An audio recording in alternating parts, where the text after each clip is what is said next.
Aku tuh sudah mengantuk sebenarnya.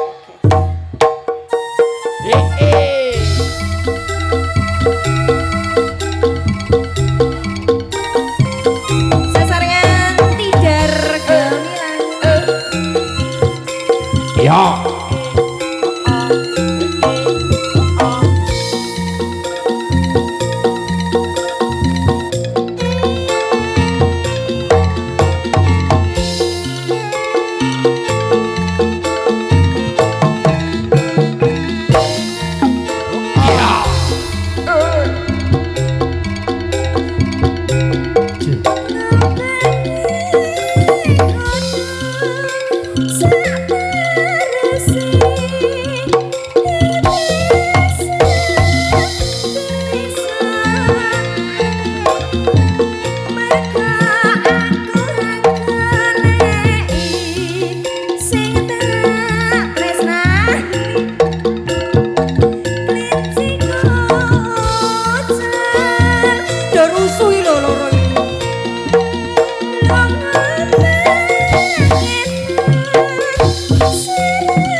Dalam tolong orang glinter iki diamankan ngono lho Mas. Ketane aku nyambut gawe senengane usil ae. Oh begitu ya. Iya. Sering membuli ya. Iya. Sering mengutii ngono lho. Pantesan sampean gering ambar wong luru goro-goro dibuli. Kandhane do usil aku ki tak nyambut gawe sik puput. Udik-udik kok ya. Astagfirullah. Aku hari ini lagi baik loh Puput. Ya. Lo nggak usah diganggu sih. Aku lagi anteng gitu.